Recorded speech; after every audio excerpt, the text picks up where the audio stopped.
पंजाब केसरी में आप सबका स्वागत है। मैं हूं चंद्रशेखर धरनी। हरियाणा विधानसभा के अध्यक्ष ज्ञानचंद गुप्ता जी हमारे साथ मौजूद हैं, बातचीत करेंगे से। गुप्ता जी, स्वागत है पंजाब केसरी में। धन्यवाद धन्यवाद। आपका भी स्वागत है धन्य जी, बहुत बहुत धन्यवाद। गुप्ता जी, भजन लाल के छोटे पुत्र कुलदीप बिश्नोई का आखिरकार कांग्रेस से मोह भंग हो गया। राज्यसभा के चुनावों के बाद से ये गतिविधियां चल रही थी। आज वह कुलदीप और उनकी धर्मपत्नी दोनों आए और उन्होंने कुलदीप बिश्नोई ने अपना कांग्रेस के सदस्यता से बतौर विधायक जो सदस्य हैं विधानसभा के, उससे इस्तीफा दिया है। उसमें क्या प्रक्रिया अब रहने वाली है? नहीं, देखिए, जहाँ तक कांग्रेस की सदस्यता है उससे मेरा कोई लेना देना नहीं।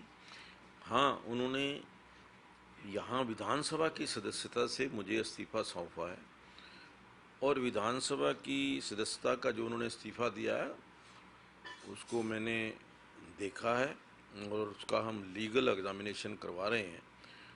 लीगल ओपिनियन आने के पश्चात कि क्या जो भाषा उन्होंने अपने रेजिग्नेशन के अंदर लिखी है वो संविधान के अनुरूप है। अगर अनुरूप पाई जाती है तो हम उनका वो इस्तीफा स्वीकार करेंगे। इस्तीफा स्वीकार करने के बाद आगामी प्रक्रिया क्या रह सकती है? देखिए, जहाँ तक विधानसभा का पक्ष है, उनका इस्तीफा जब आया है, अगर स्वीकार हो जाता है तो तुरंत उसका नोटिफिकेशन हो जाता है और उसकी जानकारी तुरंत हम चुनाव आयोग को देते हैं। उस नोटिफिकेशन को चुनाव आयोग को भेजते हैं और उसके पश्चात चुनाव आयोग जो है उस सीट को वेकेंट घोषित करता है और उसके पश्चात जो दोबारा चुनाव यदि होना है तो उसकी प्रक्रिया चुनाव आयोग करता है। एक राजनीतिक प्रश्न भी है इसी मुद्दे पर, क्योंकि आप राजनीतिक व्यक्तित्व भी हैं। जिस प्रकार से बीजेपी का कुनबा लगातार बढ़ रहा है, बीजेपी में कांग्रेस से पलायन करने वालों की एक तरह से होड़ सी लगी हुई है, इसको लेकर आपकी टिप्पणी क्या है? नहीं, देखिए, जिस प्रकार से पूरे देश के अंदर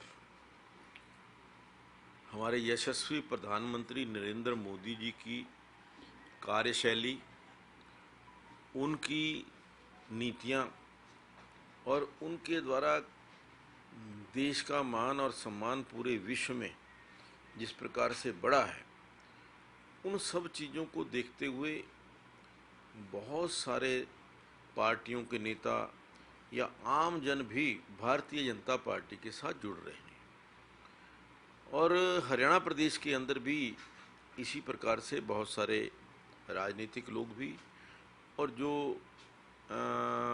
रिटायर्ड जो हमारे एक्स सर्विसमैन हैं, आईएएस रिटायर्ड हैं, वो सारे भारतीय जनता पार्टी के साथ जुड़ रहे हैं और निश्चित तौर पर कुलदीप बिश्नोई जी भारतीय जनता पार्टी में यदि शामिल होते हैं तो उनके आने से भारतीय जनता पार्टी का परिवार बढ़ेगा और हरियाणा प्रदेश के अंदर कुलदीप बिश्नोई जी की जो का परिवार है, उनकी राजनीति के अंदर एक विशेष भूमिका रही है, अहम भूमिका रही है।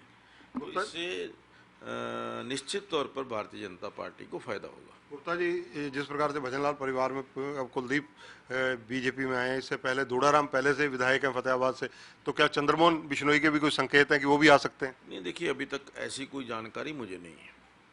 अगर इसके अलावा एक चर्चा और करूंगा, क्योंकि 8 तारीख से सेशन शुरू होने जा रहा है, पूर्णतः हाईटेक तरीके से सेशन करने की तैयारी है, उसको लेकर मेरा सवाल है कि क्या वो तैयारियां पूर्ण हो चुकी हैं? बिल्कुल, देखिए, लगभग सभी तैयारियां पूर्ण हो चुकी हैं और 8 तारीख को पहले मॉक सेशन होगा 11:30 बजे से 1 बजे तक। जो अपने विधायक हैं, सम्मानित विधायक, उनको मॉक सेशन करके उसकी ट्रेनिंग कह लीजिए, उसकी जानकारी, कार्य किस प्रकार से करना है, वो हम जानकारी उनको देंगे। उसके अंदर मिनिस्ट्री ऑफ पार्लियामेंट्री अफेयर्स की तरफ से एक टीम भी आने वाली है जो व्यवस्था सुचारू रूप से चले। जो हमने बहुत बड़ा एक ऐतिहासिक कार्य मैं कहूँगा कि विधानसभा को डिजिटलाइज किया है, ये सफल हो और ज़्यादा से ज़्यादा विधायक इसका लाभ उठा सकें।